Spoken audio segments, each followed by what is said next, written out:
Bom dia, turma. Bem-vindos a todos a mais uma aula de física, tá bom? Vamos aqui iniciando a aula desta semana. Recapitulando, na última aula de física a gente iniciou o estudo sobre calor e temperatura, aprendemos a diferença entre ambos, a gente viu que existe uma diferença entre a definição de calor e temperatura e estudamos também as escalas de temperatura e como fazer as transformações de uma para outra, tá bom? Agora a gente vai estudar um pouquinho mais sobre o calor, como medir o calor e os tipos de calor que existem, tá bom? Então, a primeira coisa que eu vou falar para vocês é que, por mais que eu tenha materiais iguais, essa foto aqui do livro fica claro, por exemplo, eu tenho algumas pedras de gelo e na outra eu tenho uma geleira enorme. Por mais que eu tenha os mesmos materiais, se eu quiser aquecê-los, eu vou precisar de quantidades de calor diferente. Ou seja, para mim aquecer cubos de gelo e derretê-los, eu vou precisar de uma certa temperatura, uma certa quantidade de calor. Agora, se eu quiser derreter uma geleira inteira, eu vou precisar de uma quantidade de calor muito maior. E assim serve para outros materiais. Se eu pegar uma folha de papel, eu quiser queimá-la, eu vou precisar de uma quantidade de calor. Agora, se eu pegar vários livros com papéis, né, enormes, eu vou precisar de uma quantidade de calor muito maior para que eu possa queimar esse material, por mais que seja o mesmo material, papel. Aí, o que eu quero que vocês tirem dessa ideia? Que a quantidade de calor necessária para aquecer o material depende da sua massa. Quer fazer um experimento simples? Bote, pegue duas chaleiras e bote para aquecer, né?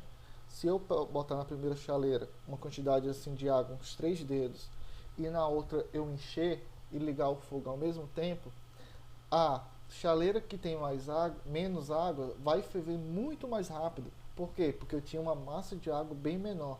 Diferente de eu pegar uma chaleira bem cheia, ela vai demorar muito mais tempo para aquecer, porque eu tenho uma quantidade de massa maior. Então eu preciso de mais calor, tá bom? Então, entendendo isso, que a quantidade de calor depende da massa, a gente vai ver o que é um calor específico e os dois tipos de calor. A primeira coisa é o calor específico, pessoal. O que seria o calor específico? É a quantidade de calor necessária para que o material varie sua temperatura em 1 Celsius. Por exemplo, eu tenho aqui uma barra de ferro, está medindo aqui temperatura ambiente 28 graus. Se eu quero variar a temperatura dessa barra de ferro em 1 grau Celsius, ou seja, 28 para 29, eu vou precisar de uma quantidade de calor. A essa quantidade de calor a gente chama de calor específico. E aí vem a dica. Cada material tem o seu. Por quê? Porque para mim aquecer uma barra de ferro e aquecer uma água, eu preciso de quantidades de calor diferentes. Por quê? Porque cada material tem suas características. Um ferro aquece muito mais rápido do que um pedaço de plástico ou madeira, porque o ferro ele conduz melhor a temperatura, diferente de um material isolante, tá? Então, calor específico, cada material tem o seu. E claro, você não precisa decorar porque é uma lista enorme. Então, o plástico tem seu calor específico, o ferro tem um calor específico, a madeira tem um calor específico, a prata, o ouro tem um calor específico, tá? Então, calor específico é a quantidade de calor necessária para que esse material varie 1 grau Celsius. E cada material tem o seu. Então, quando você for resolver questões e precisar desse calor específico do material que você está trabalhando, a própria questão dá, tá? Então, calor específico é o calor necessário para que o material varie 1 grau Celsius. E cada material tem o seu. Agora vamos para os tipos de calor. Eu vou ter o calor sensível, certo? O que seria o calor sensível? É quando eu dou calor a esse material e ele não muda seu estado físico. Ele continua sendo o que era, porém há uma variação de temperatura. Vamos dar um exemplo. Eu pego uma barra de ferro e começo a aquecer essa barra de ferro. Se ele, no momento inicial, é uma barra de ferro e no final continua sendo uma barra de ferro sólida, esse calor que eu forneci a essa barra de ferro eu chamo de calor sensível. Por quê? Teve uma variação de temperatura, mas não houve mudança de estado físico. Ok? Então, quando eu estiver resolvendo questões onde eu tenho variação de temperatura, mas não tenho mudança de estado físico, ou seja, o sólido continua sendo sólido, o líquido continua sendo líquido, eu estou trabalhando com calor, certo? Sensível. Qual a fórmula do calor sensível? Como eu calculo a quantidade de calor que eu tenho que fornecer para que o material mude sua temperatura? Está aqui. Então vamos lá. A partir de agora, a gente vai usar a letra Q para identificar a quantidade de calor. Então, Q é a quantidade de calor. M é a massa do produto ou substância que eu estou trabalhando. C é o calor específico. Lembra que eu falei o que é o calor específico? O calor específico do material, certo? Então, note que toda vez que eu estiver trabalhando com material diferente, o calor específico também vai mudar. Então, C é o calor específico e delta T é a variação de temperatura, né? Lembra desse delta, variação de temperatura. Por exemplo, eu estava a 10 graus e fui até 20. Qual foi a variação? 10 graus, né? 20, eu sempre pego a temperatura final e subtraio pela inicial. 20 menos 10, por causa da 10. Se fosse de 15 graus a 30, qual foi o delta T aqui? 15. Basta pegar 30 menos 15, eu encontro 15. Então esta é a fórmula do calor sensível. É essa fórmula que vocês vão utilizar nas contas de vocês. Calor sensível é igual a massa vezes o calor específico vezes a variação de temperatura. Simples, basta multiplicar. Tá? Vamos seguir. Já o calor latente, pessoal, a diferença qual é? É que eu tenho mudança do estado físico. Vamos voltar ao mesmo exemplo da barra de ferro. Eu tenho aqui uma barra de ferro, eu começo a aquecer. Eu aqueço tanto que essa barra de ferro começa a derreter. Então note que eu tive uma mudança de estado físico. Inicialmente era sólido e começou a derreter, virar líquido. Então quando eu tenho mudança de estado físico, eu chamo esse calor que eu dei de calor latente. Tá? Qual a fórmula do calor latente? É mais simples ainda. Calor latente é igual a massa vezes L. Esse L, pessoal, é o calor latente do material. Eu não tenho o calor específico lá do material quando eu não tenho mudança de estado físico. Quando eu tenho mudança de estado físico, eu tenho o calor latente do material. Aí também, cada material tem seu calor latente. O ferro tem seu calor latente, a madeira tem seu calor latente, a prata tem seu calor latente, ok? Então esse L é o calor latente. Claro, a questão também dá. Então é mais simples, ó. Quantidade de calor é igual a massa vezes o calor latente do material, tá? Então vamos lá. Eu peguei 200 gramas de gelo e esse gelo se tornou totalmente líquido. Qual foi a quantidade de calor que eu dei?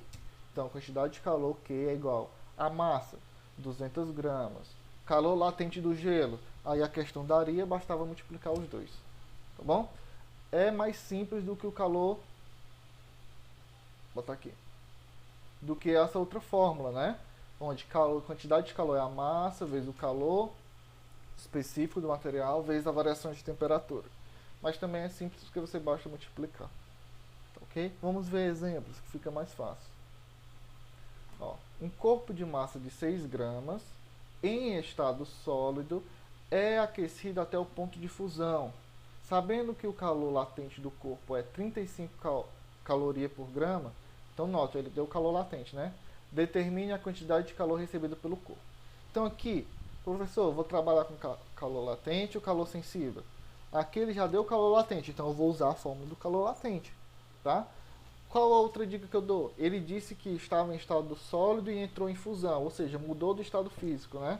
Então também é outra informação que nos indica que aqui eu vou trabalhar com calor latente. Então ele quer a quantidade de calor para que 6 gramas de um material entre em estado de fusão. Então tá aqui, basta fazer, ó. Q é igual, a massa é quanto? 6. O calor latente do material é quanto? 35.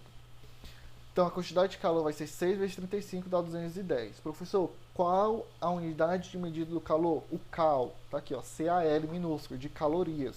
Então foi fornecido 210 calorias para que 6 gramas desse material entre em fusão. Tá? Então além de calcular, você tem que entender o que você está calculando. Vamos ver aqui mais um exemplo. Exemplo de calor sensível. Um corpo de 500 gramas que se encontra em uma temperatura inicial de 25 graus, recebe de um aquecedor uma quantidade de calor sensível igual a 5.000 cal. Então aqui ele recebeu calor. atingindo uma temperatura de 30 graus Celsius. Ao final do processo de aquecimento, determine o calor específico desse material. Então aqui, ó, ele deu a massa, ele deu a quantidade de calor que o corpo recebeu, deu a variação de temperatura e ele quer que você calcule o calor específico. Então tá aqui, ó, a fórmula. Quantidade de calor é igual a massa vezes calor específico vezes a variação de temperatura. Então esse C, ele quer descobrir esse C, certo? Então basta, pessoal, substituir o que eu tenho. Tenho um calor? Tenho, 5.000. Igual. Tenho uma massa? Tenho, 500. Tenho um valor de C? Não tenho. Então bota aqui. O ΔT eu tenho? Eu tenho. Eu tenho a temperatura inicial e tenho a final. Então fica 30 menos 25.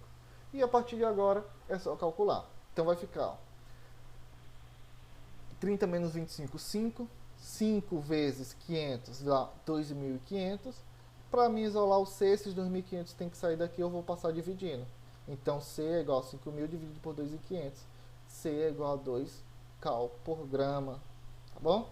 Então, as duas fórmulas que eu tenho para apresentar para vocês é essa: calor sensível e calor latente.